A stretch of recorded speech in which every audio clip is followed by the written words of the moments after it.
Así que volviste. Si no duermes, no será culpa mía.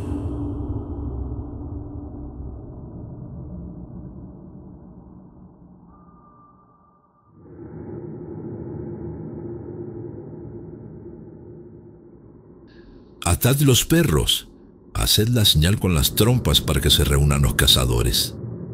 Y demos vuelta a la ciudad.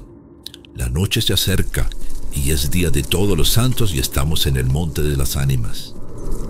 ¿Tan pronto? Si fuese otro día, yo terminaría de acabar con esa manada de lobos que las nieves del Moncayo han arrojado a sus madrigueras. Pero hoy es imposible. Dentro de poco sonará la oración de los templarios y las ánimas de los difuntos comenzarán a tañer su campana en la capilla del monte. Esa capilla ruinosa. Bah, ¿quieres asustarme? No, hermosa prima. Tú ignoras cuánto sucede en este país, porque aún no hace un año que has venido desde muy lejos. Refrena tu yegua. Yo también pondré la mía al paso, y mientras dure el camino, te contaré esa historia.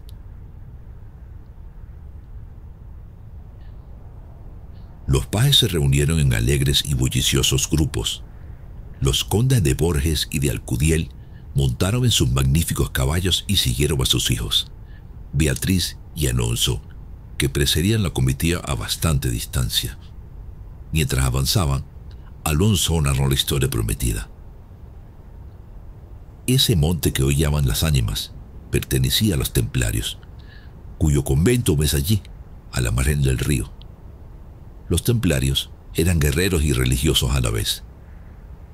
Conquistada Soria por los árabes, el rey los hizo venir de lejanas tierras para defender la ciudad por la parte del puente, haciendo en ello notable agravio a sus dueños, los nobles de Castilla, que solos han podido defenderla como solo lograron conquistarla. Entre los caballeros de la orden templaria y los hidalgos de la ciudad surgió un odio profundo. Los caballeros reservaban el monte para la caza, mientras que los hidalgos decidieron hacer una gran batida a pesar de las prohibiciones de los clérigos. La expedición se llevó a cabo y se convirtió en una batalla espantosa. El monte quedó sembrado de cadáveres y los lobos tuvieron un sangriento festín. Finalmente, el rey intervino y declaró el monte como abandonado. La capilla de los religiosos, situada en el monte, comenzó a arruinarse.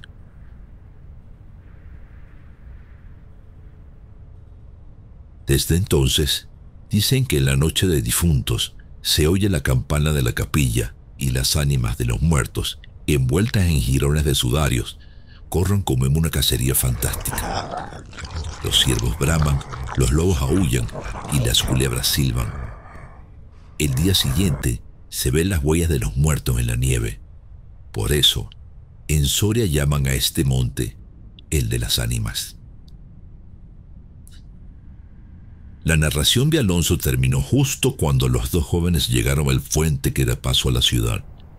Allí esperaron al resto de la comitiva, que luego se perdió en las estrechas y oscuras calles de Soria. Los sirvientes acababan de levantar los manteles. La alta chimenea gótica del palacio de los condes de Alcudiel despedía un vivo resplandor, iluminando algunos grupos de damas y caballeros que conversaban familiarmente. El viento azotaba en los emplomados vidrios de las ojivas del salón. Beatriz y Alonso parecían ajenos a la conversación general. Beatriz seguía con los ojos absorta los caprichos de la llama, mientras Alonso miraba el reflejo de la hoguera chispear en las pupilas de Beatriz. Ambos guardaban un profundo silencio. Las sirvientas contaban cuentos tenebrosos sobre los espectros y aparecidos, y las campanas de la iglesia de Soria doblaban a lo lejos con un tañido monótono y triste. «Puedes cambiar la descripción del joyer por otra palabra, hermosa prima», exclamó al fin Alonso, rompiendo el largo silencio en que se encontraban. «Pronto vamos a separarnos tal vez para siempre.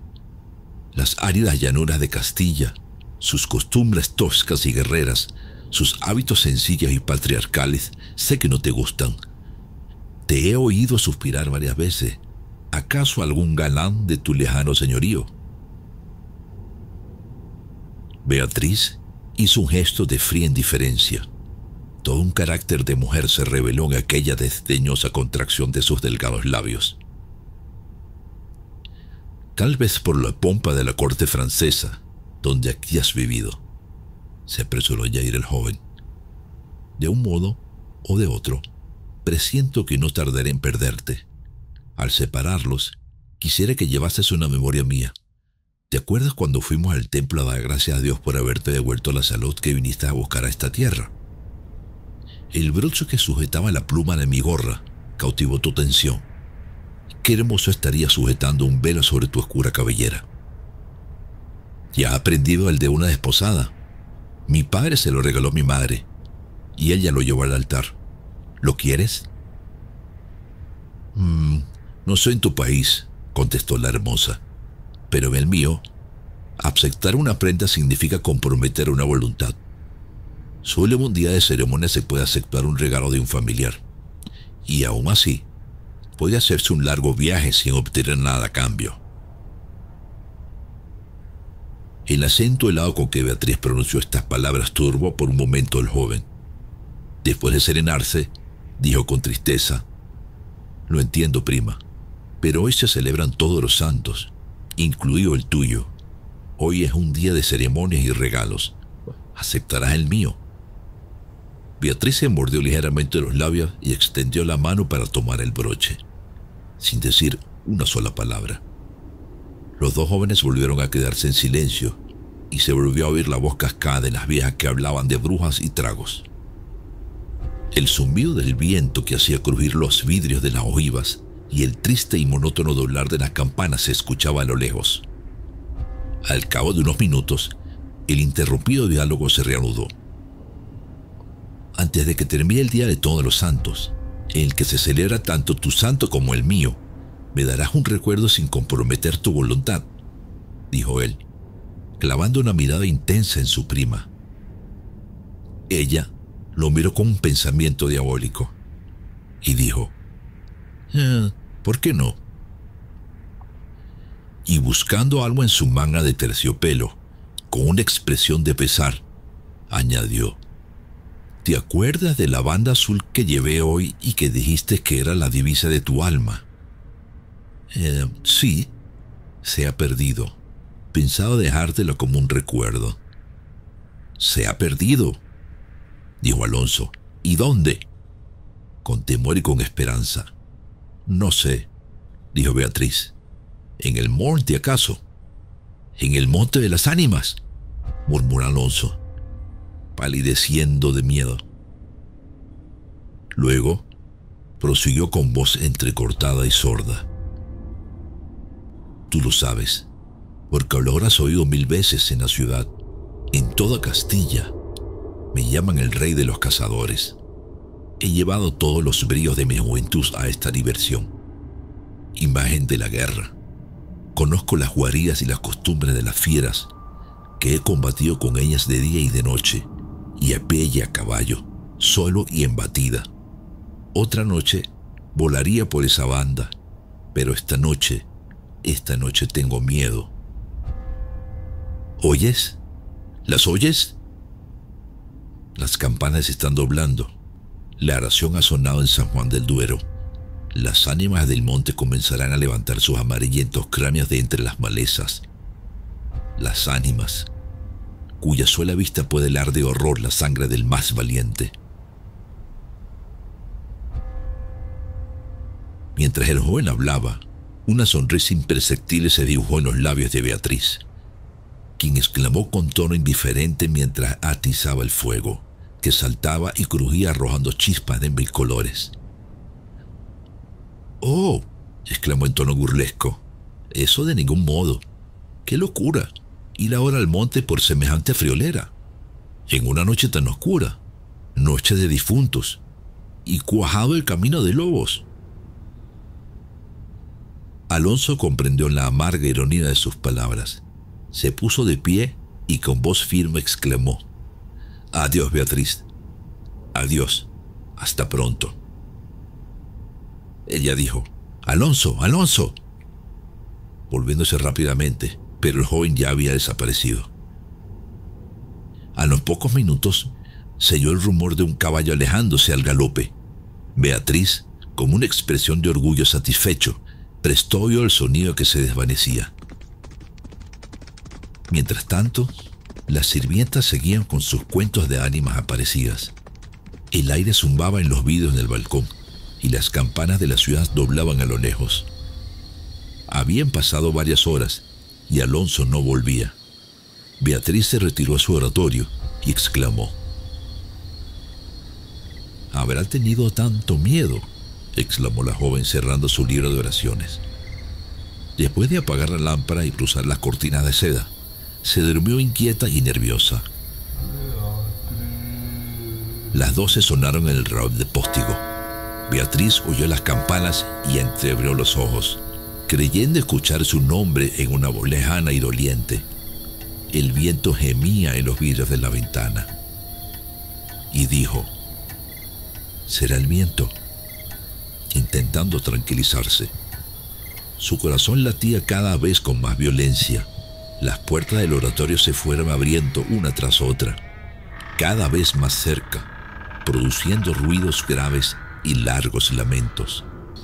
Después, silencio. Un silencio lleno de rumores extraños, murmullo monótono de agua distante, ladridos lejanos de perros, voces confusas, ecos de pasos que van y vienen, crujir de ropas, suspiros ahogados, respiraciones fatigosas. Beatriz, inmóvil y temblorosa, adelantó la cabeza fuera de las cortinillas y escuchó. Oía 1000 ruidos diversos y se pasaba la mano por la frente, pero al escuchar de nuevo, todo era silencio. Veía bultos que se movían en todas direcciones con una fosforescencia nerviosa. Al fijar la vista, solo se veía oscuridad y sombras impenetrables. «¡Bah!», exclamó, recostando su cabeza sobre una almohada de raso azul. «¿Soy yo tan miedosa como esas pobres gentes cuyo corazón palpita de terror al oír una conseja de aparecidos?». Beatriz cerró los ojos e intentó dormir, pero en vano. Se volvió a incorporar, más pálida y aterrada. Ya no era una ilusión. Las colgaduras de las puertas se movían y unas pisadas lentas sonaban sobre la alfombra. Las pisadas eran sordas y continuadas, acompañadas de mucho crujido. Se acercaban y movieron el reclinatorio junto a su lecho. Beatriz lanzó un grito y se escondió bajo las cobijas. El aire azotaba los vidrios. El agua de la fuente caía monótonamente. Los perros ladraban a lo lejos y las campanas doblaban tristemente por las ánimas de los difuntos. Pasaron horas y la noche pareció eterna. Al fin, despuntó la aurora y Beatriz, aliviada, entreabrió los ojos a los primeros rayos de luz. Separó las cortinas de seda y se dispuso a reírse de sus temores, cuando un sudor frío cubrió su cuerpo. Sobre el reclinatorio, vio la banda azul, sangrienta y desgarrada, que Alonso había ido a buscar al monte.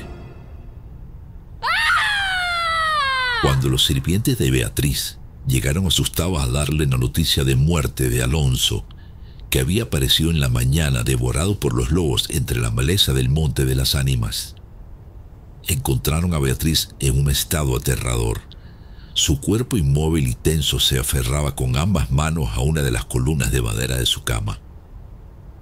Sus ojos, desencajados, estaban sumergidos en un horror inconcebible, mientras su boca, entreabierta, parecía congelada en un último grito.